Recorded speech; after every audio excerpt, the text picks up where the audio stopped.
Back out here to verify the N values.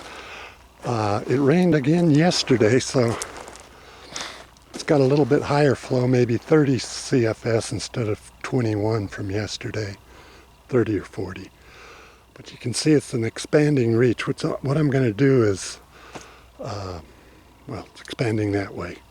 What I'm going to do is do a cross-section, two cross-section slope area, and compute the N values for the critical depth flow I got down there. You can see I'll be doing it up here where it's not expanding so much. Well, it's still expanding. Maybe right through here is not bad. Right in here somewhere.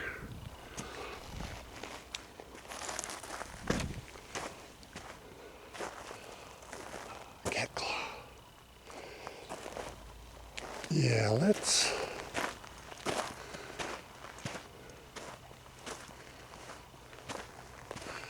So this will give you an idea of what the roughness should look like. It's pretty rough. High water marks are up there on the cut banks. You can see where the mud is, mud in the cut. So let's...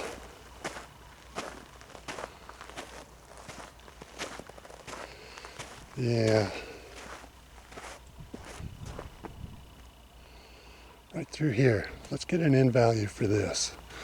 I can see the cobble, so it isn't going to be cutting through here, I don't think.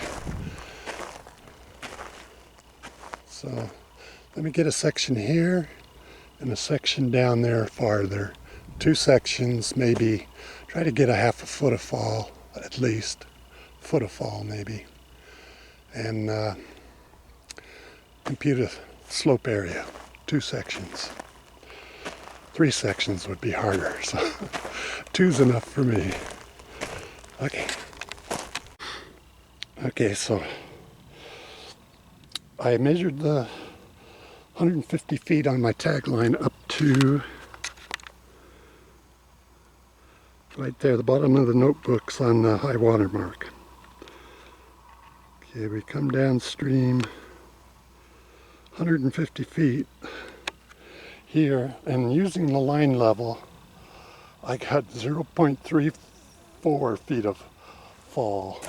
Now I don't know if that's because that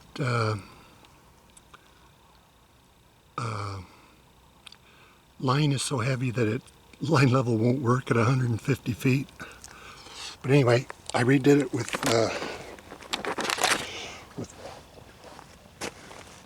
my Johnson & Johnson here. I redid it with the hand level, sat down in the mud, and I measured from there 150 feet up to the notebook, high water mark, on the other side of the channel. And I got 1.90, and that looked pretty good, 1.90 of fall. So I'm going to use the 1.90 feet of fall in 150 feet. And I'll put a couple cross sections, maybe a couple widths apart, somewhere up that way. Get two cross sections, probably 100 feet apart. That should do it. The width is, what, 20? So a couple widths, somewhere in there. 50 feet apart, we'll see. Okay, here's the downstream section. You can see my tag line stretched across here. So this is between there and 90 feet upstream is what we're looking at. What's the roughness? Now the banks are pretty rough, so you got to consider that, and there's probably a lot less sand when it's running, really running maybe.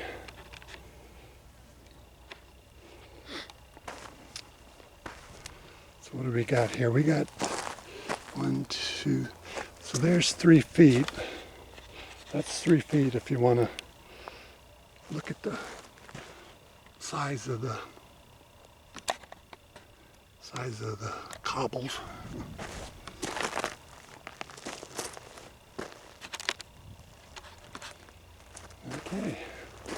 Yeah, so I'd say it's pretty rough on the banks.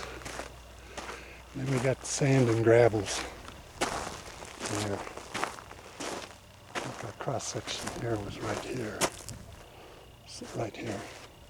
This was the upstream cross section right across here.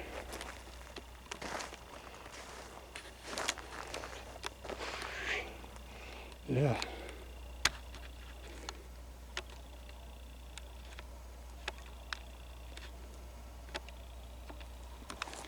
So this is what the water view would be like.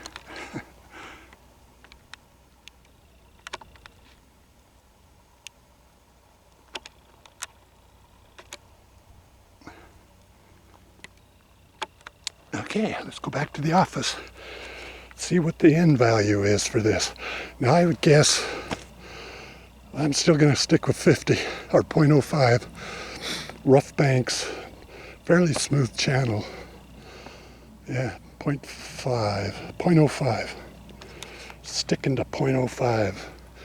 And down there, the based on slope and hydraulic depth, radius, width, or no, depth, it computed to be 0.9. Now does this look like 0.09? 0.09? That's twice what I think it is.